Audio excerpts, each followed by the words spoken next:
Our words shape the way we think and how we feel determines what we do, and what we do determines whether you get results or not. Watch your language. And that does not mean using a word that maybe you're not used to or someone else uses. I want to be more specific. When I say watch your language, our words shape the way we think and how we feel determines what we do, and what we do determines whether you get results or not. So if you and I are going to get results, we have to become aware of language. Remember the triad? There's changing your physiology, there's changing your focus, but then there's being aware that language creates meaning. So if you use certain words, you're going to feel lifted, other ones driven down. And I'm not talking about going to your mirror and chanting, you're good enough, you're strong enough, and people really like you. No, I'm talking about being aware that there are certain words that you use, everyone individually uses, that put your energy up and some that put it down. Certain words and phrases start to limit you, certain words and phrases free you. But I don't just mean speaking them, I mean the habit and the pattern of speaking them and communicating them. So if you have emotions you don't like, let's say you get overwhelmed or pissed off or frustrated or sad or whatever, there's a physiology to that. You're focusing on things for that, but you also have some habitual words. Let me tell you how I figured this out. And by the way, I call this transformational vocabulary.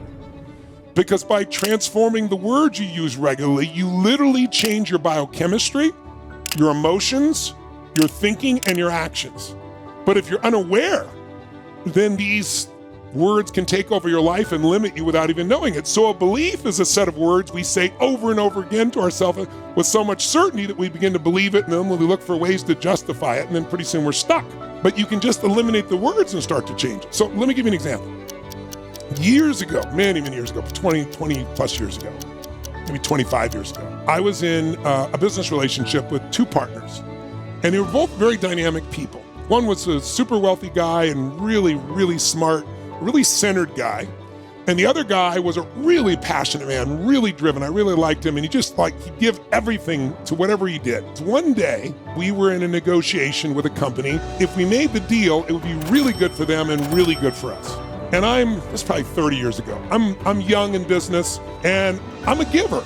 So I love to give. I'm not stupid, but it's like, I'm happy to give you more of what you want if together we can do something bigger, make a bigger pie, right? So I speak up in the middle of the negotiation and I put all the cards on the table.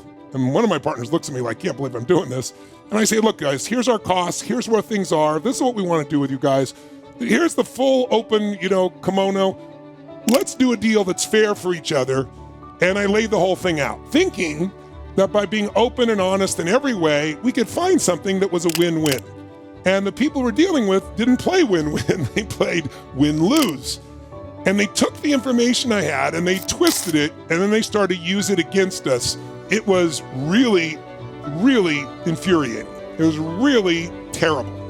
And it showed such bad faith, and we were caught up in the middle. Now it looked like we could get hurt even if we didn't do the deal because of the information I'd given them. So I screwed up. It's my fault.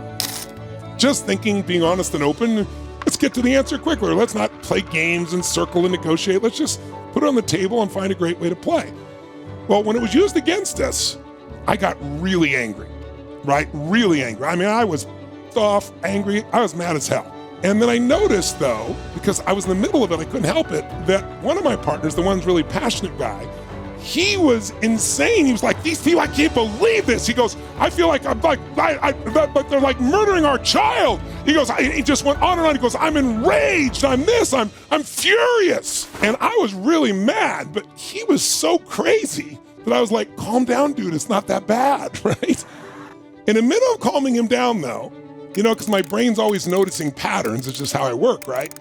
I noticed my other partner didn't even seem to be upset. And it kind of threw me off a little bit that he wasn't off. It's like, so I remember saying to him, I said, don't you don't even seem to be upset. Don't you know what they just did? Don't you see what they're doing? He's like, yeah, we got to stop. I was like, they're murdering our child. They're murdering our business. I'm enraged. I was like, calm down. And he says to me, he goes, well, yeah, I'm a little peeved. And when he said peeved, I said, peeved? I've never even heard somebody use that word peeved. You're peeved? He goes, yeah, I'm a little annoyed. Annoyed? Even the word annoy sounds like you're annoyed me, annoyed. I'm peeved and annoyed. And I looked at him like he was crazy, but I could see he really wasn't that upset. I started to think for a moment. I go, I don't think I've ever seen you really upset. He goes, I rarely get really upset. I said, what about that time when the IRS, this friend of mine is very wealthy, and the IRS is a great organization, but like any organization, they have different people. And there was a guy that when he came and saw his home and the way he lived, he just tried to destroy my friend, and he did a bunch of things that weren't right. My friend actually won in court after 2 years. All the things this guy did were incorrect and wrong, he won. But it took him 2 years, a lot of money, a lot of time. I said, and didn't that you off? Because that's what I would have felt, right? Wouldn't that make you mad as hell? And he goes, I'd have killed him. I'm enraged. I said, it's not even you. Calm down. And he goes, well, no. He goes, I was really, annoyed and maybe a little tinkled. He literally said tinkled. That's even worse than annoyed, although annoyed sounds worse.